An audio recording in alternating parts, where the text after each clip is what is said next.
आप सभी को नमस्ते एक बार और।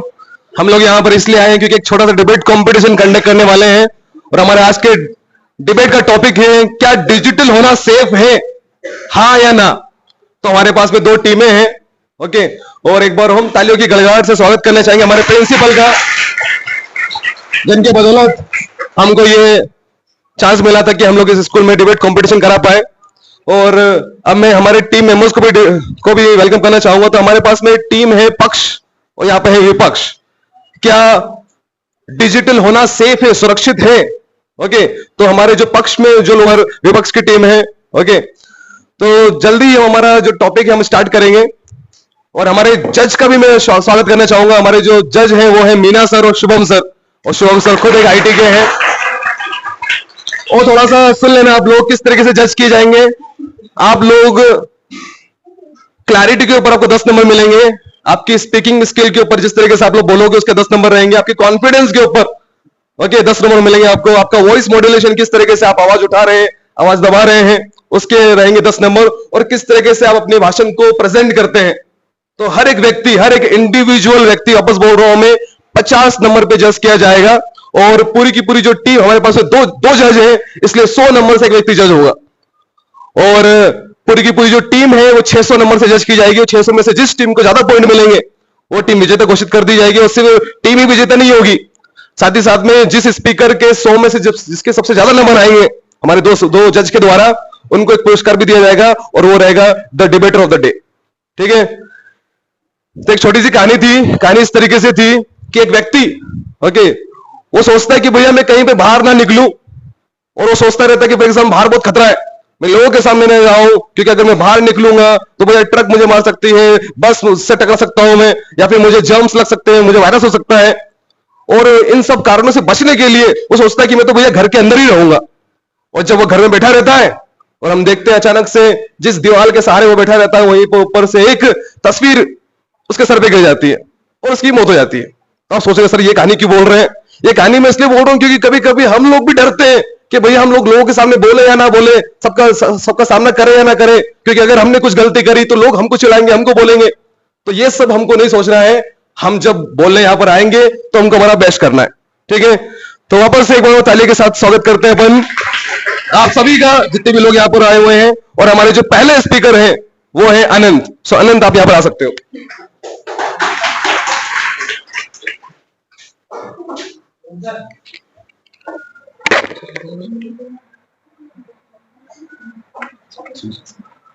सुप्रभात, मेरा नाम अनंत शर्मा है। माननीय अध्यक्ष महोदय, मंच पर उपस्थित मेरे सभी साथियों और दर्शकों को मेरा नमस्कार। आज मैं डिजिटल भारत के पक्ष में अपना मत रख रहा हूं और ये कहना चाहता हूं कि डिजिटल होना आज के युग की जरूरत है। डिजिटल से आप अपने वो काम जो बहुत मुश्किल और कठिनाई से होते हैं वो बहुत आसानी से कर सकते हो। उदाहरण के लिए डिजिटल पैसे, बैंकिंग मतलब ऑनलाइन पैसे ट्रांसफर करना, जो कि बहुत सेफ है क्योंकि उसमें इंक्रिप्शन और ओटीपी सिस्टम का यूज होता है। डिजिटल इंडिया अभियान के तहत ग्रामीण इलाकों में इंटरनेट पहुंचा है, जिसके कारण जो शिक्षा, स्वास्थ्य और सरकारी सेवाएं सुलभ हुई है। और डिजिटल होना पारदर्शिता बढ़ाता है और भ्रष्टाचार कम करता है। धन्यवाद।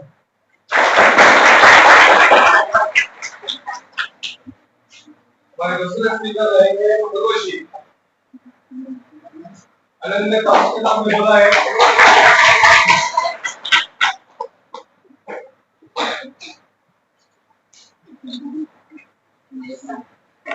सभी को मेरा नमस्कार।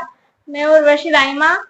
माननीय अध्यक्ष महोदय, उपस्थित मेरे साथियों को मेरा प्रणाम।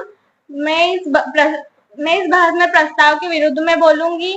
डिजिटल दुनिया सुरक्षा के खतरे कई है।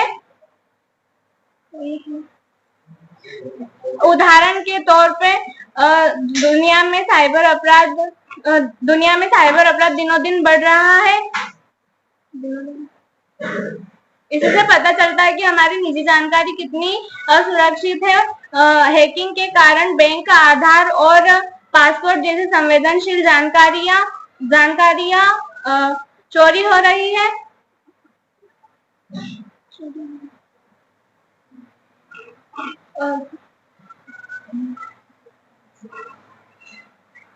नेक्स्ट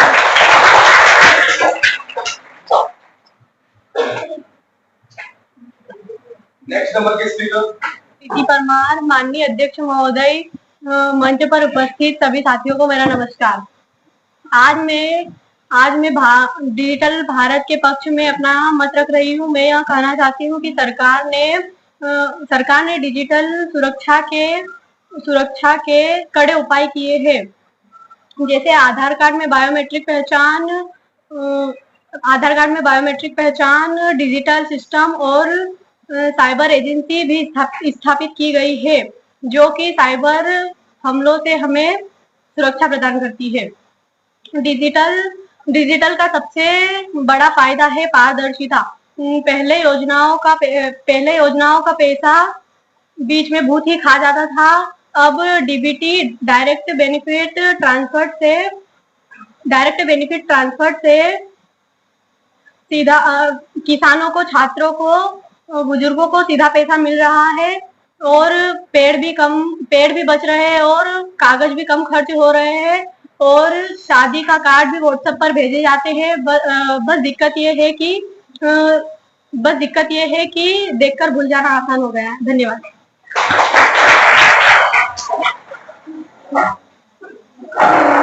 हमारे इस डिबेट कंपटीशन में 3 राउंड होंगे। ये पहला राउंड है जहाँ पे 5 लोग एक एक करके स्पीच बोलेंगे और सेकेंड राउंड में थोड़ी सी बहसबाजी होगी और थर्ड राउंड में हमारे जो लास्ट स्पीकर रहेंगे वो अपना फाइनल पॉइंट बोलेंगे। तो अब मैं बुलाना चाहूंगा नेक्स्ट स्पीकर को, बंटी, जो कि विपक्ष की तरफ से बोलेंगे। और आप लोग मेरा नाम है बंटी बड़ुकिया। माननीय अध्यक्ष महोदय, उपस्थित सभी साथियों को मेरा प्रणाम। मैं इस बहस के प्रस्ताव के विरोधी बोलूंगा।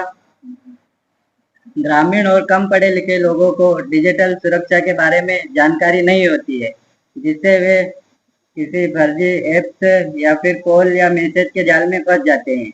उदाहरण के लिए बैंकिंग ऐप, फिशिंग ऐप या आदि ऐप्स में घुस जाते हैं, जिसके कारण वे अपना पैसा या फिर डेटा खो देते हैं। डिजिटल सुरक्षा की सबसे बड़ी सुरक्षा कमी की सुरक्षा है। आपने नोटिस किया होगा कि आपने ऑनलाइन जूते सर्च किए और फिर 5 मिनट बाद उसी के इंस्टाग्राम पर एड्स आने लग जाते हैं। मतलब कंपनियां हमारा डेटा इकट्ठा कर रही है। क्या हम खाते हैं, क्या पीते हैं, कहाँ घूमने जाते हैं, ये सबको पता चल रहा है।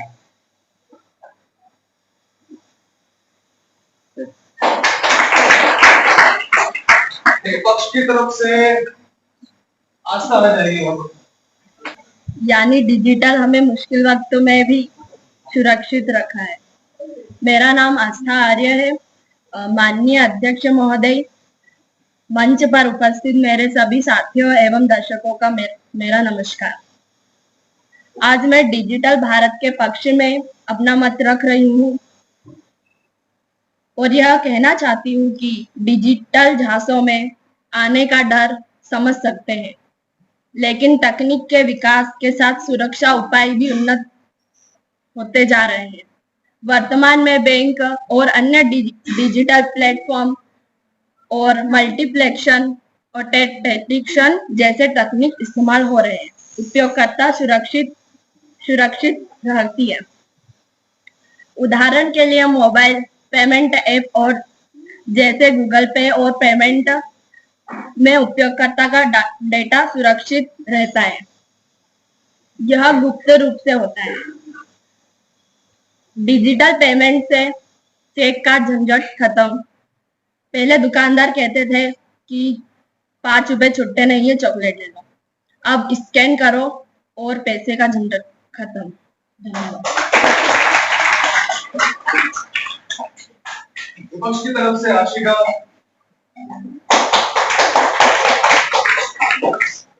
नमस्ते, मैं हूँ आशिका जाट। माननीय अध्यक्ष महोदय, सभी उपस्थित साथियों को मेरा प्रणाम। मैं इस बहस के प्रस्ताव के विरोध में बोलूंगी।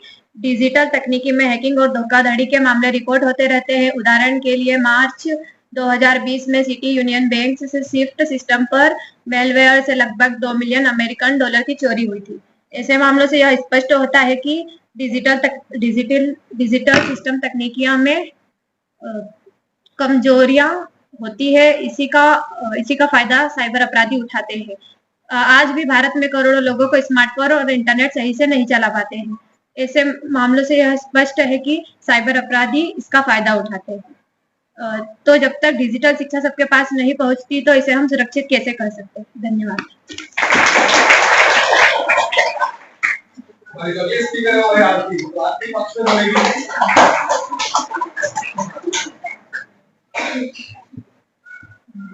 मेरा नाम आरती है। मैं डिजिटल होना सेफ है के पक्ष में अपना मत रखना चाहती हूँ। डिजिटल झांसे में आने का डर समझ सकते हैं, लेकिन तकनीक के विकास के साथ सुरक्षा उपाय भी उन्नत होते जा रहे हैं। वर्तमान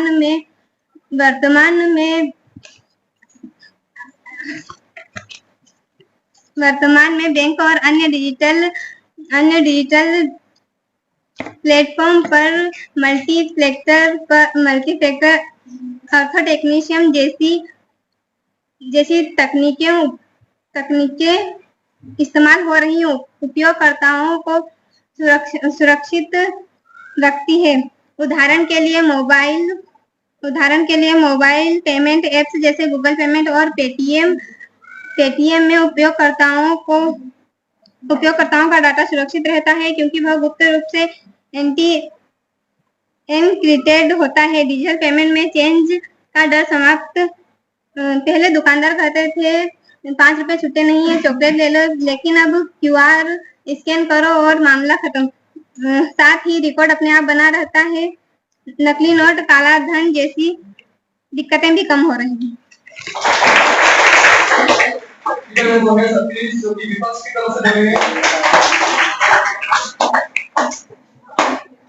नमस्कार, मेरा नाम सतीश मलैया है। मैं कक्षा 12वीं का छात्र हूँ। आप सभी को मेरा प्रणाम। मैं आज की इस बहस के प्रस्ताव में विपक्ष में बोलना चाहता हूँ। सरकार के कानून नियम अभी भी पर्याप्त नहीं है, जिससे साइबर अपराधी आसानी से बच जाते हैं। जैसा कि आप सभी को पता है, हमारे स्कूल के एक शिक्षक बंशीधर बनवाल के साथ एक साइबर फ्रॉड हो चुका है। ऐसे ही हमारे देश में आए दिन साइबर फ्रॉड होते जा रहे हैं। सरकार की डेटा उल्लंघन के मामले में उचित कार्रवाई न होने के कारण साइबर अपराधी आसानी से बच रहे हैं। और डिजिटल के कारण एक असर बच्चों के रोजगार पर भी पड़ा है, बच्चों के शारीरिक विकास पर भी पड़ा है। पहले के बच्चे अलग अलग प्रकार के खेल खेलते थे, जिससे उनका शारीरिक विकास होता था, पर आज के बच्चे जितना आटा नहीं खाते, उससे ज्यादा मोबाइल का डाटा खाते हैं। मोबाइल का डाटा खाते और बच्चे अलग मोबाइल में PUBG और फ्री फायर जैसे वीडियो गेम्स खेलते हैं, जिससे उनका शारीरिक विकास नहीं हो पा रहा है। और तो और बच्चे मोबाइल का ज्यादा उपयोग करने से उनकी आंखें धीरे धीरे कमजोर होती जा रही है और उन्हें कम उम्र में चश्मे लग रहे हैं। डिजिटल पर निर्भरता के कारण एक असर लोगों के रोजगार पर भी पड़ा है। पहले बैंकों में कितने काउंटर होते थे, पर अब सब कुछ ऐप्स से होने लगा है। यानी डिजिटल होना सुविधाजनक है, लेकिन इससे हमारे रोजगार खतरे में है।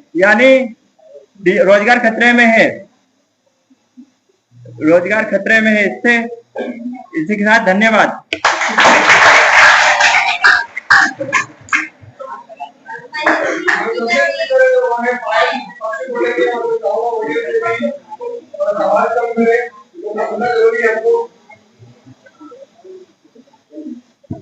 मेरा नाम पायल आर्य है। माननीय अध्यक्ष महोदय और मंच पर उपस्थित मेरे सभी साथियों और दर्शकों को मेरा प्रणाम। मैं डिजिटल भारत के पक्ष में अपना मत रखना जा रही हूँ और ये कहना चाहती हूँ कि डिजिटल इंडिया के तहत देश भर में विकास हो रहा है और रोजगार में भी विकास हो रहा है। हम रोजगार नए नए तरीका से कर सकते हैं। उदाहरण के लिए हम देखते हैं कि करोड़ों युवाएं ऑनलाइन फ्रीलांसिंग और रोजगार पा रहे हैं। तो डिजिटल दुनिया पूरी तरह से सुरक्षित और फायदेमंद हो सकती है यदि हम किसी को हमारा पासवर्ड अच्छे से लगाएं और किसी को हम पासवर्ड ऐसा लगाएं कि कोई हमारा पासवर्ड जान नहीं सके,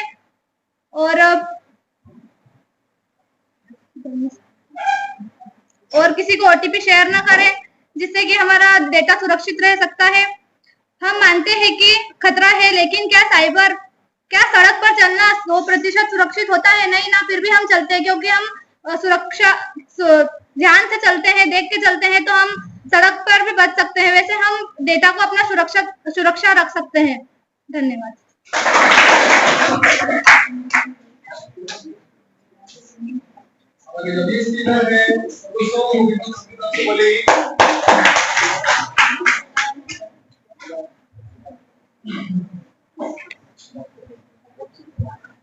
मेरा नाम कुसुम परमार है। मैं कक्षा 12वीं जीव विज्ञान संकाय की छात्रा हूँ।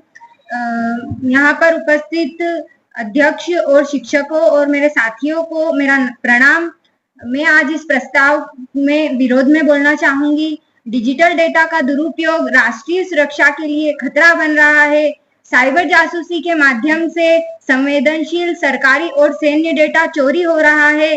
उदाहरण के तौर पर 2019 में एक परमाणु ऊर्जा संयंत्र पर साइबर प्रयास का हमला हुआ, जो कि स्पष्ट करता है कि साइबर सुरक्षा पर बड़ी संवेदनशीलताएं बनी हुई है। हम यह नहीं कह रहे कि डिजिटल बुरा है, हम यह नहीं कह रहे कि डिजिटल बुरा है, पर 100% सुरक्षित है यह तो बिल्कुल भी नहीं है। मैं आप सभी से अनुरोध करूंगी कि जब तक साइबर लॉ सुरक्षित न हो और कंपनी हमारे डेटा की पूरी गारंटी न दे, तब तक हमें डिजिटल पर आंख मूंद कर विश्वास नहीं करना चाहिए। वो कहते हैं ना कि नजर हटी दुर्घटना घटी, यही बात डिजिटल पर लागू होती है। धन्यवाद।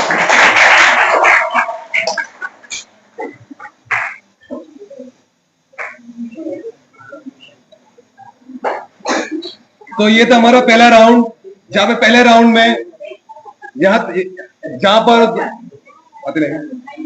पहले राउंड में दोनों ही पक्ष और विपक्ष की तरफ से 5 स्पीकर्स आए। इन लोगों ने अपना मत रखा और आप सभी लोग ऑडियंस लोगों ने सुना। तो ये जो सेकंड राउंड है हमारा, ये बहस वाला राउंड है, जहां पे हमारे जो डाउट्स है हम क्लियर कर सकते हैं। तो ऑडियंस भी खुली है इस क्वेश्चन के आंसर के लिए कि अगर आपको कोई डाउट है, अगर किसी से भी पूछना है तो आप पूछ सकते हैं। और मैं चाहूंगा चाहे पक्ष और विपक्ष भी आपस में एक दूसरे से क्वेश्चन कर सकते हैं। तो ये राउंड इसके लिए है। ऑडियंस में से कोई कुछ बोलना चाहेगा? तो क्या लगता है सब कुछ से हम जो कर रहे हैं ये डिजिटल होना सेफ लग रहा है आपको, है या नहीं है? क्योंकि भैया अभी भी कुछ कमियां हैं, ओके, लेकिन हम ये भी नहीं कह सकते कुछ कमियों के कारण कि भैया हम डिजिटल होना बंद कर देंगे। क्योंकि जिस तरीके से भैया हमने देखा है, बदलाव देखा है, हमारे इंडिया की बात करें अगर हम कि पहले कहां थे और अब कहां है हम, ठीक है। तो एक्चुअली मैं क्वेश्चन पर्सनली प्रश्न पूछना चाहूंगा हमारे पक्ष की तरफ से। पक्ष वाले कौन थे? आप लोग थे। तो मेरा क्वेश्चन ये है कि जिस तरीके से साइबर क्राइम होता है, फ्रॉड होता है, या फिर एक एग्जांपल भी दिया गया था कि जैसे कि हमारे एक सर थे, उनके पैसे उनके खाते में से पैसे चले गए। तो आपकी क्या राय है इस बारे में? कोई स्पष्ट करना चाहेगा कि हम कैसे बच सकते हैं इससे? हाँ, हेलो। सर, उन्होंने बिना जानकारी के ओटीपी शेयर की होगी, इस वजह से उनके बैंक में से पैसे चले गए। और हमें ओटीपी का ध्यान देखना चाहिए कि किसका कॉल आया, हम किसको ओटीपी भेज रहे हैं। जल्दी ये लालच के उसमें हमें नहीं करना चाहिए। मैं वेरी गुड, बहुत अच्छा बोला आपने। मैं विपक्ष की तरफ से भी एक प्रश्न रखना चाहूंगा। मेरा प्रश्न सिर्फ छोटा सा प्रश्न है कि मानते हैं खतरे हैं, ओके, तो क्या लगता है, तो हमें मोबाइल यूज करना चाहिए या फिर डेटा यूज करना चाहिए? हमारी जानकारी सोशल मीडिया पे साझा करनी चाहिए या नहीं करनी चाहिए? कोई इसका जवाब देना चाहेगा? वो कहते हैं ना कि हर एक सिक्के के दो पहलू होते हैं, कि उसी प्रकार डिजिटल के भी दो पहलू है। ये तो निर्भर करता है कि कौन किस प्रकार से उसका उपयोग कर रहा है या दुरुपयोग कर रहा है। अगर वो उसका उपयोग करेगा तो उसे बहुत बड़ा फायदा मिलेगा। वो अपनी शिक्षा के क्षेत्र में आगे बढ़ सकता है, अपने कार्य में सफलतापूर्वक कर सकता है। वही यदि वो अगर उसका दुरुपयोग करेगा तो लोगों के लिए खतरा पैदा कर सकता है। बहुत सी साइबर फ्रॉड कर सकता है। सर इन्होंने उत्तर तो दिया ही नहीं। बहुत अच्छा बोला आपने। आप कुछ कहना चाहेंगे क्या? सर इन्होंने आपके प्रश्न का उत्तर तो दिया ही नहीं, जो आपने पूछा था कि डेटा का यूज करना चाहिए नहीं, ये तो इन्हें जो याद नहीं आता वो इन्होंने बोल दिया। बोला मोबाइल का मेरा क्वेश्चन ये है कि हमारे हमारे जो डेटास होते हैं, हमारी जो जानकारीज होती है, क्योंकि हम लोग कहीं पर भी डालते हैं तो उसको डालना सुरक्षित है या नहीं? ये क्वेश्चन मेरा जो सुना, मेरा क्वेश्चन सुना ध्यान में। हमारी जो पर्सनल पहचान होती है, हम जहाँ रहते हैं, ओके, क्योंकि हम सोशल मीडिया जब इस्तेमाल करते हैं तो सोशल मीडिया हमसे सब कुछ पूछता है, तो क्या हमको ये हमें जानकारी डालनी चाहिए या नहीं डालनी चाहिए? हमें सोशल मीडिया पर कभी कभी पर्सनल जानकारी नहीं डालना चाहिए। हमें या तो कुछ फेक चीजें डालनी चाहिए, ऐसी चीजें कभी नहीं डालनी चाहिए जिससे हमारा पूरा बायोडेटा उनको पता चल जाए। अगर विपक्ष के टीम ने अगर बोला है कि हमको हमारी जानकारी नहीं डालनी चाहिए, हमें कोई फेक अकाउंट बनाना चाहिए, तो क्या पक्ष की टीम ये कहना चाहिए कि हमको भैया फेक बनना चाहिए? आज की दुनिया में हमको फेक होना जरूरी है, नकली बनना जरूरी है, तो क्या जवाब कैसे देना चाहिए आप? सर डिजिटल होना मतलब केवल इंस्टाग्राम, फेसबुक, व्हाट्सएप, स्नैपचैट चलाना नहीं होता है। डिजिटल होना मतलब एआई का यूज करना, एआई से सीखना। अभी लॉकडाउन में अपन ने सारे लगभग ऑनलाइन यूट्यूब पे कुछ तो पढ़ा होगा, तो वो भी डिजिटल तरीके से आप लोगों ने पढ़ा है, आपने भी।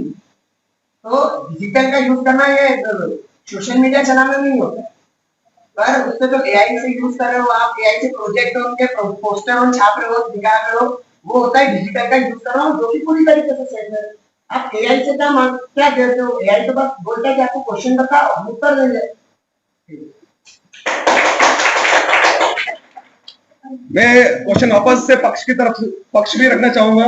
जैसे हमारे विपक्ष के एक स्पीकर थे, उन्होंने बोला था कि जो भी जानकारी, जैसे कि अगर हम कुछ सर्च भी कर रहे हैं तो उसका पूरा का पूरा डाटा एक्चुअली रिकॉर्ड किया जा रहा है, तो किसी की पर्सनल जानकारी हैक करना क्या ये सेफ है? और इसके विरोध में आप क्या कर सकते हैं, ये बता जाएगा सर? क्वेश्चन वापस से सुन लीजिए। जैसे कि एक हमारे स्पीकर ने बोला था कि अगर हमने शू को सर्च किया कि हमको शूज खरीदना है, जूते खरीदने हैं, उसके बाद से भैया पूरी की पूरी इंफॉर्मेशन हमको ये दिखने लगती है, तो हमारा डाटा क्या कॉपी हो रहा है? अगर डाटा कॉपी हो रहा है तो क्या हम सुरक्षित है क्या? पता नहीं सर, कोई जवाब देना चाहेगा?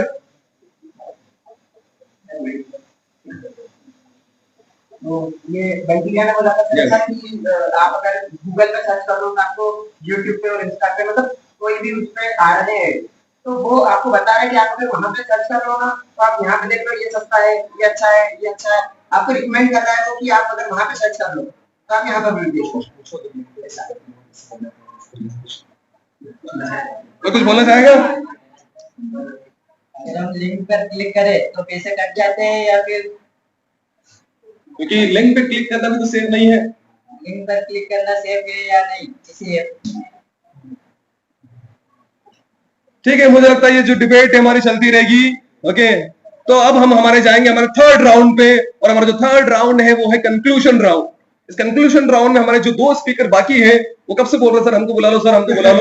एक्चुअली वो हमारा थर्ड राउंड था। ओके, तो सबसे पहले मैं बुलाना चाहूंगा चेतना को, जो कि पक्ष की तरफ से बोलेगी, और उसके बाद में विपक्ष की तरफ से हमारा कंक्लूडिंग स्पीच रहेगी। तो मैं सभी से अनुरोध करना चाहूंगा, सभी लोग ध्यान से सुनिएगा।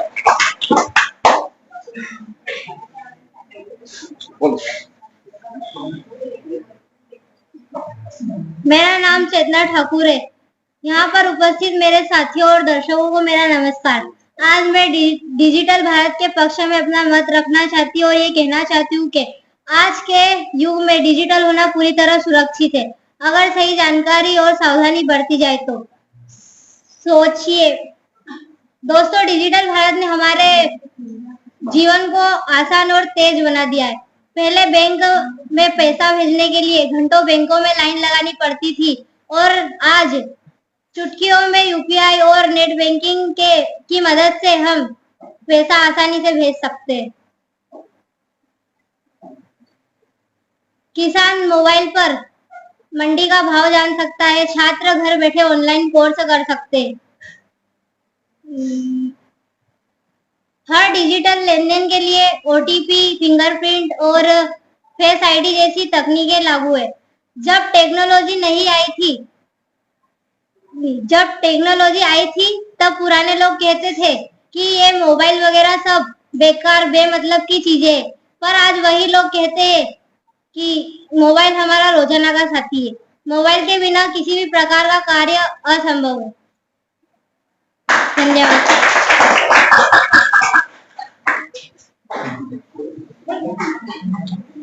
पक्ष की तरफ से चेतना ने बहुत ही सुंदर शब्दों में इसका निवारण कर दिया गया है। अब विपक्ष की तरफ से हम सुनना चाहेंगे नीलेश को। ओके, देखते हैं कि वो क्या पॉइंट रखना चाहते हैं विपक्ष की तरफ से। मेरा नाम नीलेश सूर्यवंशी है। माननीय अध्यक्ष महोदय, सभी उपस्थित साथियों को मेरा प्रणाम। मैं इस बहस में प्रस्ताव के विरोध में बोलूंगा और स्पष्ट करना चाहूंगा कि डिजिटल होना पूरी तरह सुविधाजनक है या सुविधाजनक जोखिम भरा है। लेकिन महोदय, डिजिटल होना पूरी तरह सुरक्षित नहीं है। इससे साइबर अपराध और ऑनलाइन धोखाधड़ी का खतरा बढ़ता है।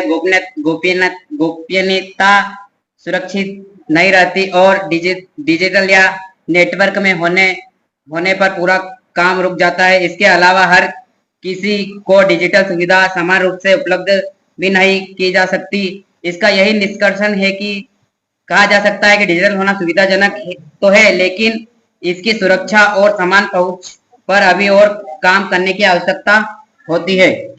धन्यवाद। तो ये थी हमारी आज की डिबेट, जहां पे बहुत ही शानदार तरीके से पक्ष और विपक्ष ने अपने मत रखे। और मुझे लगता है ये आज का करंट टॉपिक है, क्योंकि आज हम इस पड़ाव पे हैं जहां पर हम लोग बिल्कुल कंप्लीटली डिजिटल नहीं हुए और हमारी शुरुआत वहां से हुई है जहां पे बिल्कुल कुछ भी नहीं था।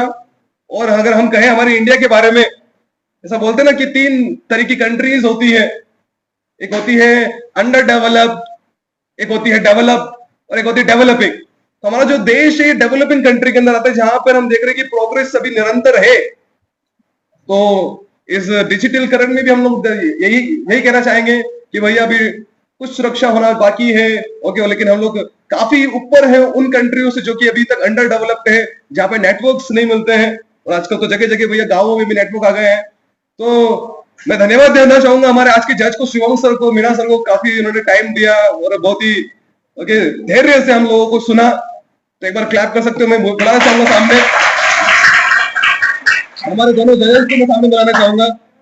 मेरा आज सबसे क्वेश्चन है, जैसे कि मैंने जो वाद विवाद के दोनों पक्ष के प्रस्ताव सुने, उसमें ये तो मेरे को पता चला कि हाँ, तो डिजिटल होना अनसेफ किसलिए है और सेफ किसलिए।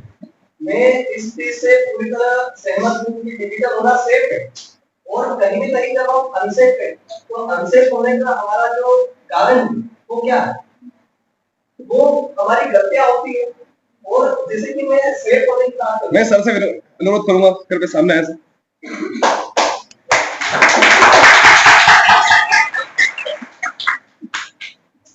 अपने पॉइंट रखिए।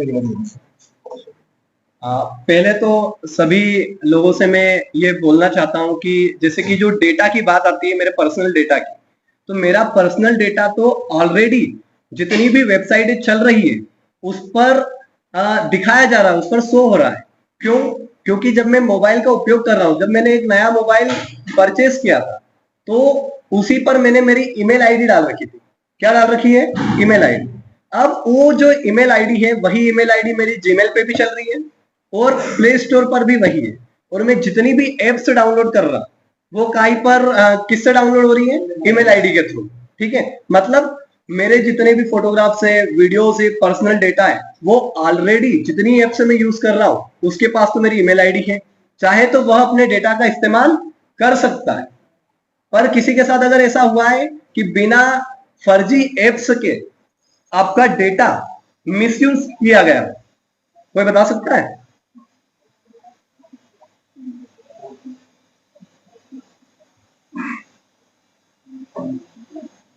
मतलब सेफ्टी पर्पज से अगर बात की जाए,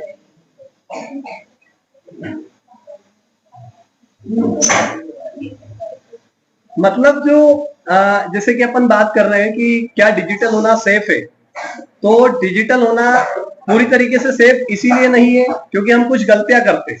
आप अगर कुछ गलतियां नहीं करते हो, फेक जो एप्लीकेशंस वगैरह रहती है उनका यूज नहीं करते हो, आप बिना जाने पहचाने किसी लिंक पर क्लिक नहीं करते हो, तो आप डिजिटल में पूरी तरीके से सेफ हो।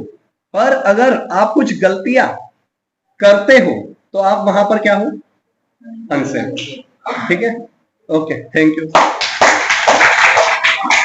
अब हमारे जो डिबेट कंपटीशन आज जो हुआ था, हमारा टॉपिक था क्या डिजिटल होना सुरक्षित है, हाँ या ना, और विपक्ष की तरफ से और पक्ष की तरफ से दोनों द्वारा मत रखे गए हैं और मैंने कहा था कि इनका जजमेंट होगा। आप सभी लोग सुनिएगा। सबसे पहले मैं डिसाइड करना चाहूँगा कि कौन सी टीम विजेता घोषित हुई है, ठीक है।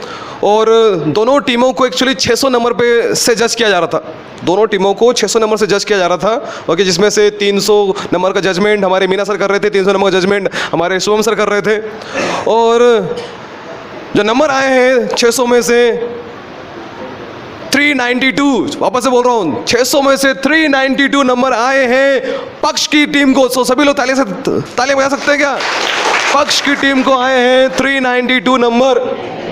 और क्या आप सुनना चाहेंगे विपक्ष को कितने नंबर मिले हैं? थोड़ा सा जोर से बोल सकते हैं क्या? हाँ सर। तो विपक्ष को मिले हैं 415 नंबर और तालियों की गड़गड़ाहट, तालियां बजाते रहिए। तो इस जो डिबेट कंपटीशन हुई थी उसकी जो विजेता है हमारी विपक्ष की टीम है, उन्होंने अब यहाँ पे जो विजेता घोषित होना था वो डिसाइड करता है कि किस तरीके से हमारे मत रखे गए हैं। ओके, अब हम डिसाइड करने वाले हैं कि भाई हमारे नंबर 1 द डिबेट कंपटीशन के first speaker of the day कौन है, the speaker of the day. तो 100 में से आप लोगों का जजमेंट हुआ था इंडिविजुअली। तो हमारे जो 3rd नंबर के स्पीकर है मैं बताना चाहूंगा वो है 80 नंबर मिले उनको। 3rd नंबर का जो स्पीकर है हमारे इस डिबेट के, उनको मिले हैं 80 नंबर और वो है आशिका। तो ताली बजा सकते हैं आशिका के लिए। 100 में से 80 नंबर। और अब है बारी हमारे 2nd नंबर के स्पीकर की, और 2nd नंबर के स्पीकर को मिले हैं 81 नंबर, 81। और वो कौन है? पहले वो तो सुन लो, तालियां पहले बजा रहे हैं, पहले भैया कौन है ये तो सुन ले अपन लोग। और वो है विपक्ष की तरफ से कुसुम। कुसुम को मिले हैं 81 नंबर। और हमारे 1st नंबर के स्पीकर जो the speaker of the day बन के सकते हैं, इनको 100 में से मिले हैं 82 नंबर, 82 नंबर। आप गेस कर सकते हैं क्या? कौन? तो सभी लोग तालियां बजाते सतीश के लिए। तो सतीश, कुसुम और आशिका सामने आ सकते हैं यहाँ पर। सामने, यहाँ पे सामने खड़े हो जाओ उस तरफ कैमरा करके, यहाँ पर उधर मुंह करना, ठीक है। तो ये हमारे भैया स्पीकर्स ऑफ द डे। और मुझे लगता है कि आप सभी ने अच्छा बोला, आप सभी ने अच्छा किया है, लेकिन इन लोगों ने थोड़ा ज़्यादा अच्छा बोला है। अब यहाँ पे देख आप लोग, एक बात बताना चाहता हूँ मैं, सिर्फ स्पीकिंग से काम नहीं चला हमारा। स्पीकिंग के साथ में हमारा वॉइस मॉड्यूलेशन, कहाँ पे हमको आवाज़ बढ़ानी है, हमारी दमदार स्पीच, उससे विजेता घोषित हुए हैं, ठीक है। और अभी के लिए एक्चुअली इनको गिफ्ट मिलेगा, लेकिन इस गिफ्ट को वापस मैं कहना चाहूँगा कि हम एक रूम के अंदर इनको गिफ्ट क्यों दें। हम गिफ्ट देंगे उनको असेंबली में, सबके सामने गिफ्ट देंगे, ओके। और वो डिसाइड करूंगा कब देना है, लेकिन इनको गिफ्ट मिलेगा। तो एक बार और आप सभी लोगों के लिए तालियां, ठीक है।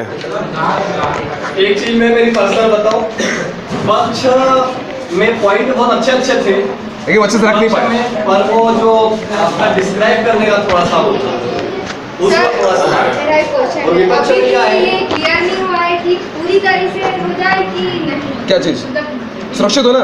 नहीं, पूरी तरीके से डिजिटल बने हैं। डिजिटल सिंपल सी बात है, जो आपने आप ही ने पॉइंट बोला था, लगता है क्या था वो आखिरी वाला पॉइंट? क्या था आपकी आखिरी लाइन?